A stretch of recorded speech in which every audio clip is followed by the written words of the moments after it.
त्यात काय तथ्य वाटतंय का? माहिती आहे भाजपमध्ये त्याची काही विषय लिहिण्यात आला याची माहिती मला नाही.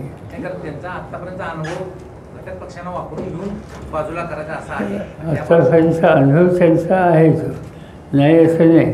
आता इथं काय होतं ते बघूया. पण सुरुवातीच्या काळात त्यांनी जे शिंदे गटाला 13 जागा द्यायच्या होत्या ते इलेक्टिव्ह मेरिटचा निकष लावून वगैरे त्यांनी 7 जागा शिंदे गटाच्या कमी केल्या होत्या. फक्त त्यांनी इलेक्टिव्ह मेरिटचं हे सांगून शिंदे गटाचं महत्त्व कमी करायचा प्रयत्न केला होता.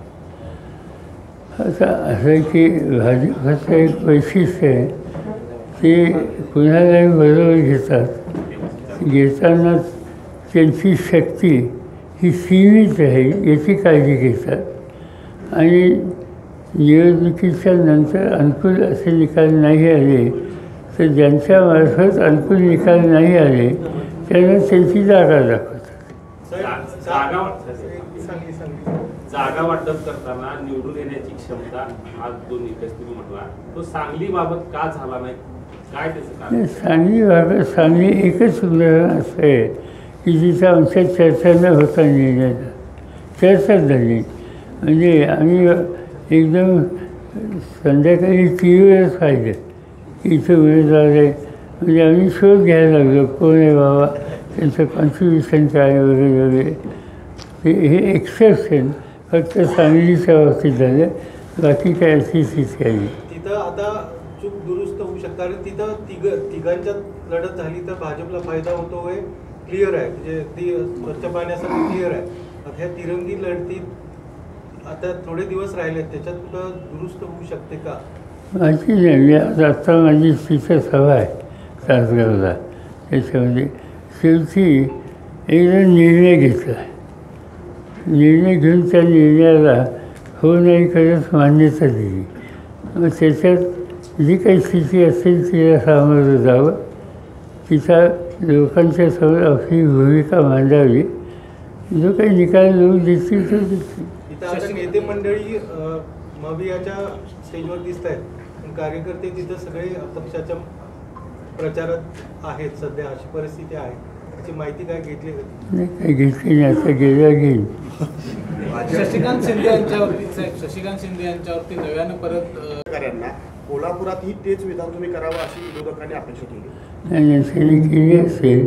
विरोधक शेवटी कोणाजवळ जाणार आहे. जर त्यांनी हे जाहीर करावं की आम्ही मोदींच्यावर जाणार नाही, मोदींच्यावर आम्ही जाणार नसू तर दुसऱ्या काही सूचना असतील त्याचा विचार करता येईल. आम्हाला मोदी हे देशासमोरचं मोठं संकट असतं.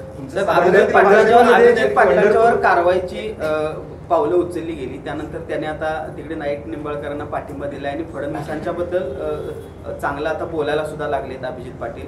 कसं बघताय असं जो काय अभिजित पाटलांच्यामध्ये साधी गोष्ट आहे की विचारा त्यांच्या कारखान्याची तयार झाली साखर म्हणजे यंदाच अशी त्यांच्या कारखान्याने 10 लाख टन क्रशिंग केलं आणि ते कारखानदारी अडचणीतनं कशी बाहेर काढता येईल यासाठी प्रयत्नाची पराकाष्ठा केली आणि त्याच्यामध्ये लोकांचा त्यांना पाठिंबा, आम्हाला लोकांच्याबद्दलची त्यांच्या मनात असलेली आस्था हे लक्षात घेतल्याच्यानंतर सत्ताधाऱ्यांनी त्यांच्यावर अनेक कारस्थानं सुरू केली.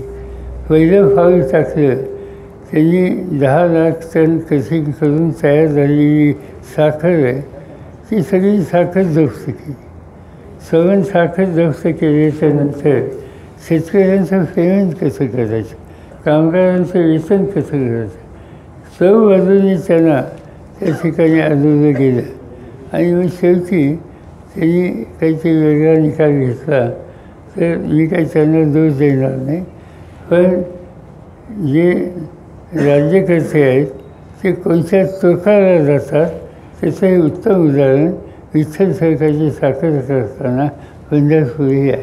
कारखाना वाचवण्यासाठी मी भाजप कसं बघता या सगळ्या ह्याच्याकडे?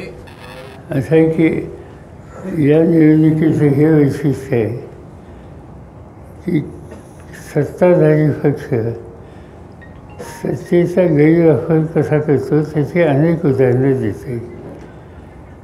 काल आम्ही सांगितलं की अगदी अरविंद केजरीवालसारखं उदाहरण किंवा झारखंडच्या मुख्यमंत्र्याचं उदाहरण किंवा पश्चिम बंगालमधले काही मंत्री, हरियाणाचे मंत्री, दिल्लीचे मंत्री की ज्यांना अटक केली गेली आहे निवडणुकीच्या तोंडावर. आणि ती स्थिती सातारच्या जागेमध्ये शशिकांत शिंदेंच्याबद्दल आज या ठिकाणी केली. शशिकांत शिंदे त्यांची जी केस आहे ती कृषी बाजार समितीची केस आहे. कृषी बाजार समितीचा जो संचालक मंडळ आहे त्यातल्या कामगारांचा प्रतिनिधी म्हणून शशिकांत आहे. तुला सगळ्यांना माहिती आहे या जिल्ह्यात सहकारी संस्था खूप आहेत. इथं निवडून आलेले जे सत्ताधारी असतात त्यांच्या हातात प्रशासन हे कॉर्पोरेटिव्ह इन्स्टिट्यूट असतं, कामगारांच्या प्रतिनिधीच्या नसतं.